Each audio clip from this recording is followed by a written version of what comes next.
Did Packard, their Merlin engine, they weren't ever used in the P-40, were they?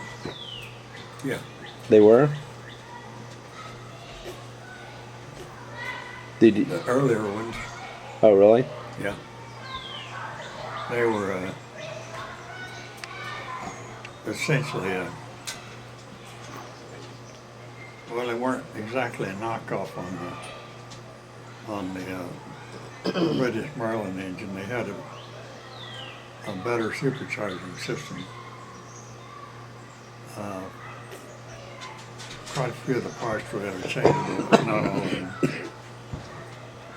Did any of the planes you fly have any of the Packard engines, or were they the Yeah. Allison? Oh, really? Which Well, one? Yeah. Lulabelle 1 and 2? I was just trying to think which ones.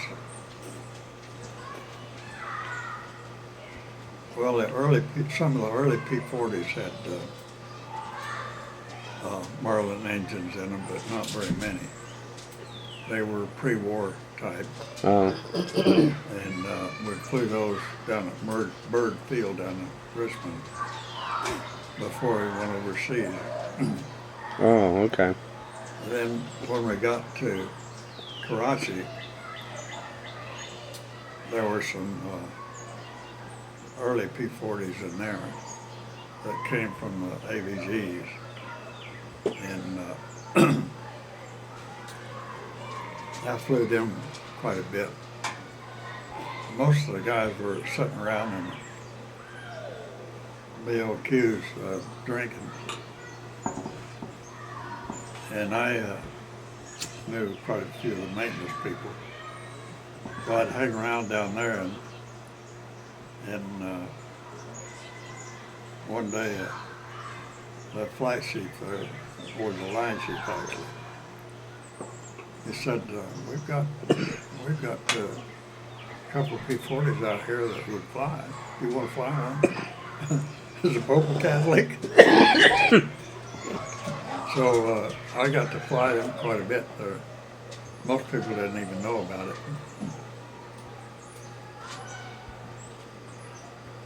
But they had a regular firing range and a bombing range.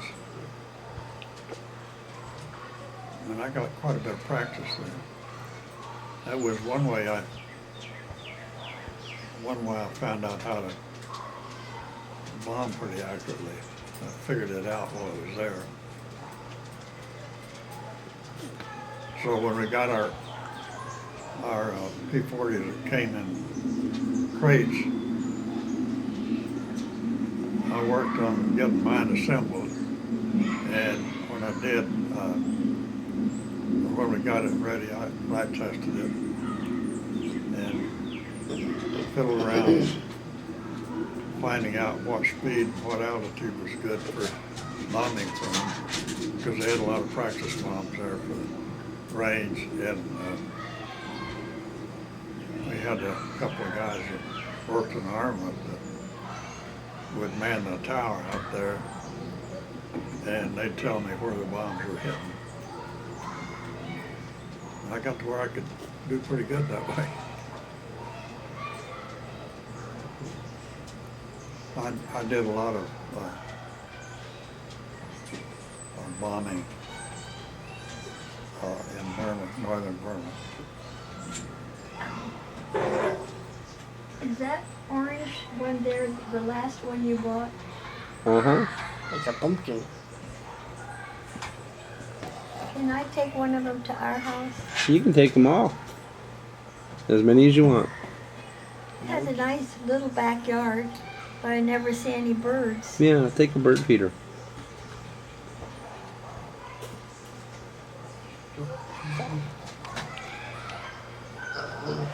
She probably won't like that. Hmm? She probably won't like that. Yeah, it'll fit right in. And then, so then later on, What? I said later on, then do you fly some P-51s with Merlins? I didn't fly P-51 until I came back. Right, but I mean, not during the war, but after the war, you got to Yeah. fly some. What'd you think of those? It was a good airplane. Kind of tinny, but did a good job. Had lots of power. What'd you guys think of the Packard engines versus the?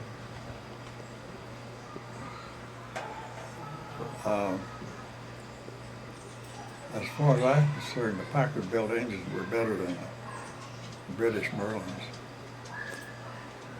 They didn't leak oil like the British ones. And there was a reason for that. The Brits didn't have a consolidated production place. So what they did was they farmed out bits and pieces. And one of the real problems was the rocker box covers for the valves.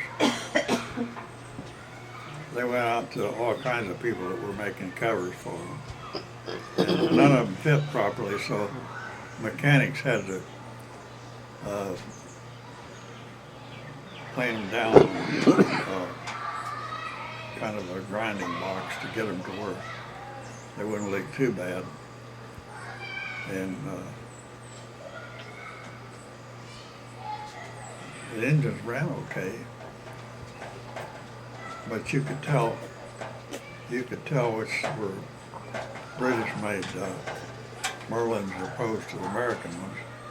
You just look underneath and see where they were oily, and that's what it was. We used to joke about that a lot.